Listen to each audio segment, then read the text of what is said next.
My poor little children will one day live in a nation where they will not be judged by the color of their skin, but by the content of their character. I have a dream today.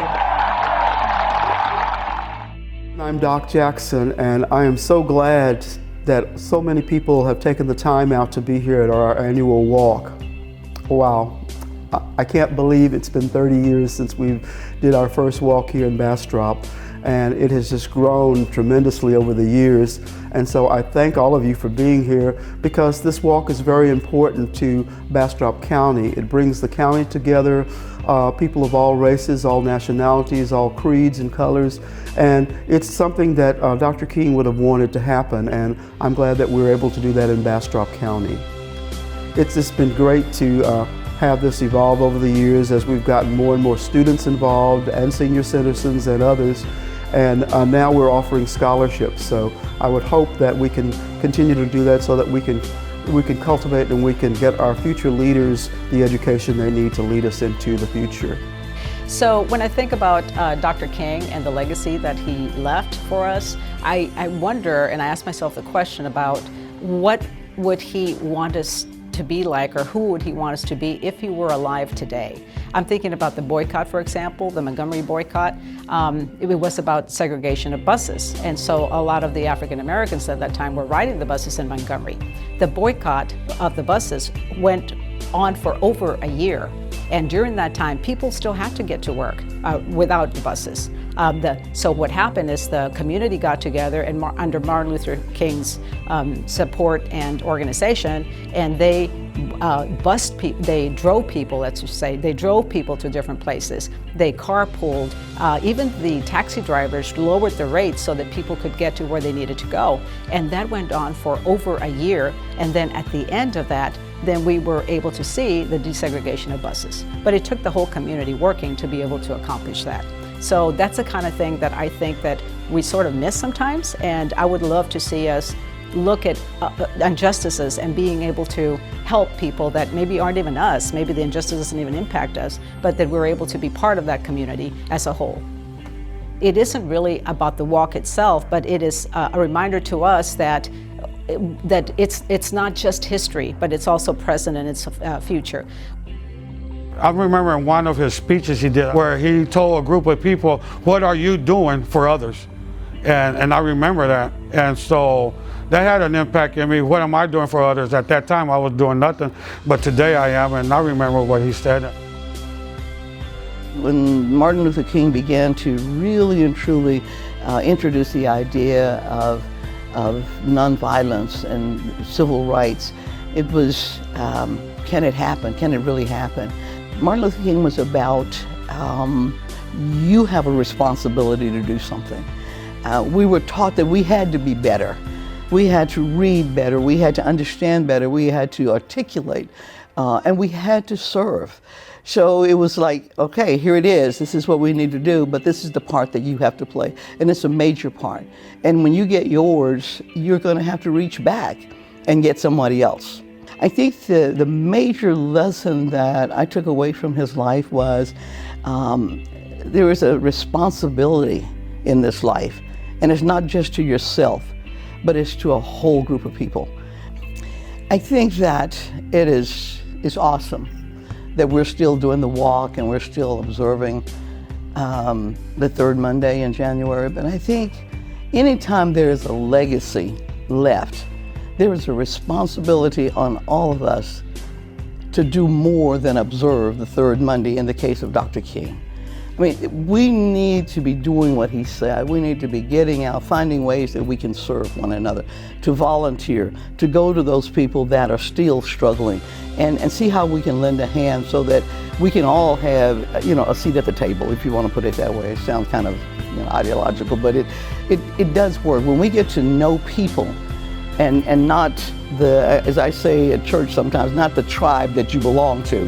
When we can put away being African American or white or male or female, old or young, when we can put that away and just see the person and begin to deal with the people, I think the legacy to Dr. King would be able to move forward where we could talk to one another. And the problems that we're having in this country right now, we could solve some of them by getting to know the person that God created. I think the thing that I would remember is the fact that I call my other mother-in-law to be Bastropians, as my cousin would say, remember Jill Hodges, and she was very, very active in the movement back in the 60s and 70s, and she was in Springfield, Massachusetts. She came back home and she had all of these ideas of how black people should be working, how they really should be doing the legacy of Dr. King, and we felt like, you know, who are you to tell us? You haven't been here in a while. And so people were very cautious with her. And I never will forget, she said to me, she said, baby, if you want to do what you're supposed to do under what God wants you to do, you're going to have to lay aside what people are saying and hear what they're feeling and try to serve in spite of. And so I've been in a lot of places in my life, a lot of committees and working with a lot of entities in Bastrop where some people didn't understand why I was at the table. I had to lay aside what they might feel about me and go ahead and look at the bigger picture and see what I could do to make life better for people. It was more than tolerance. It was about love.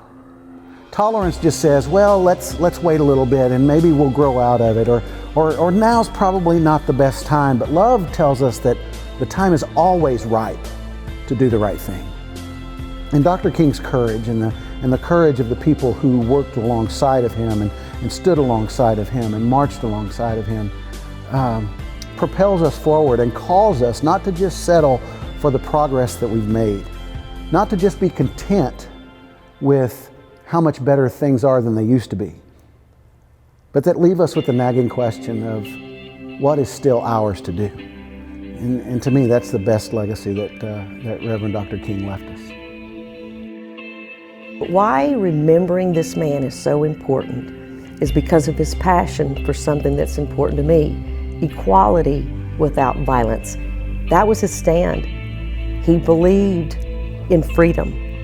And the freedom he believed in, I believe, was the freedom from the things that hold us back, things that get in the way of us maybe accomplishing our own dreams. And so let freedom ring from the prodigious hilltops of New Hampshire. Let freedom ring from the mighty mountains of New York. Let freedom ring from the heightening Alleghenies of Pennsylvania. Let freedom ring from the snow-capped Rockies of Colorado. Let freedom ring from the curvaceous slopes of California. But not only that, let freedom ring from Stone Mountain of Georgia. Let freedom ring from Lookout Mountain of Tennessee.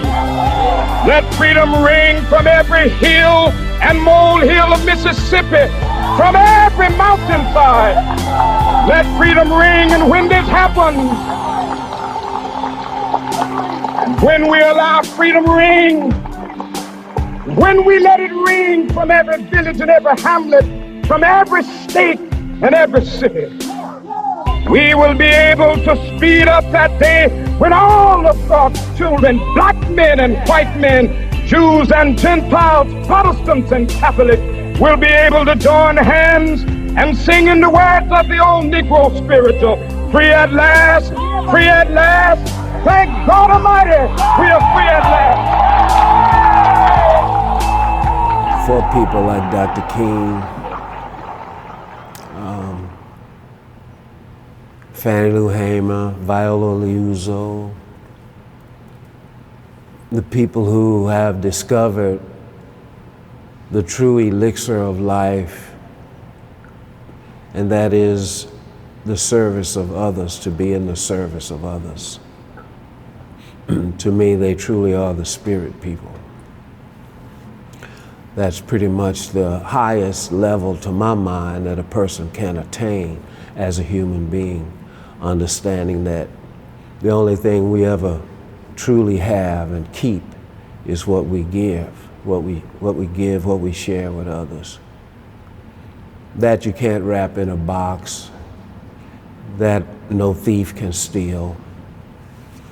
It's not like the stock market, it goes up, it comes down.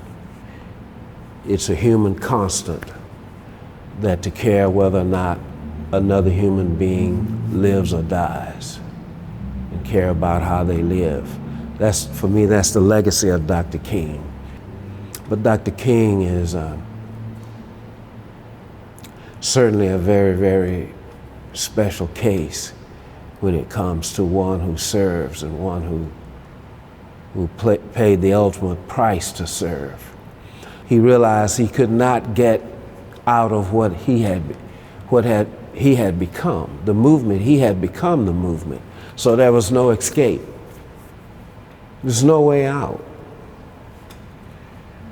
Initially, it wasn't his plan to become the civil rights movement. The initial plan was to fight for racial equality in the courts, which leads to the profundity of the act of Mrs. Rosa Parks, who said no. And the moment she said no, the struggle for racial equality moved from the courts to the streets. And as you know, that's where it happens, in the streets.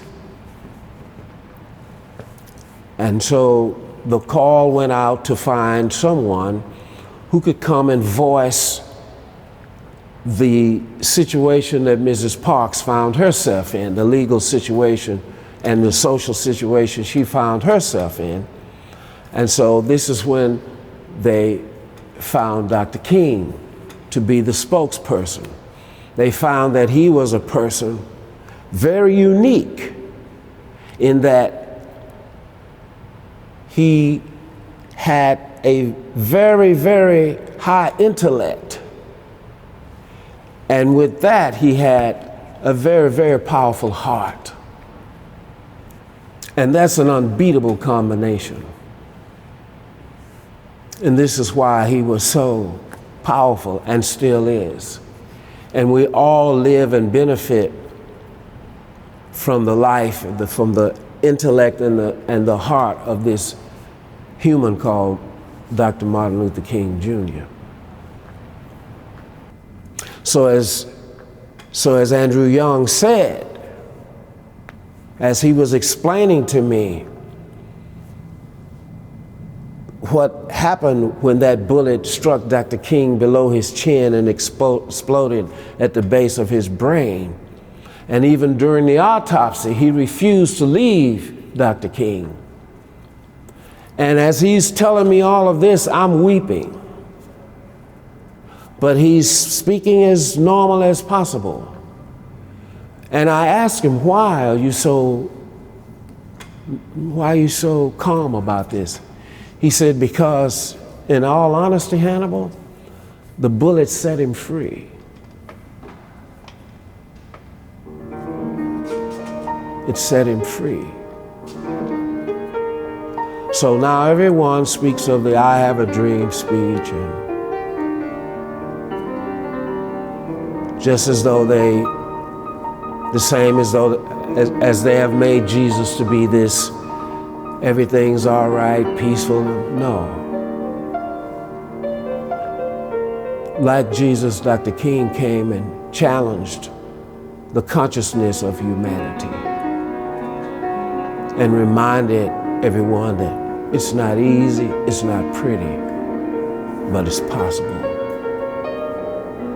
And I think most of all, his life represents to me what is possible as a human being. And that's pretty much all I have to say.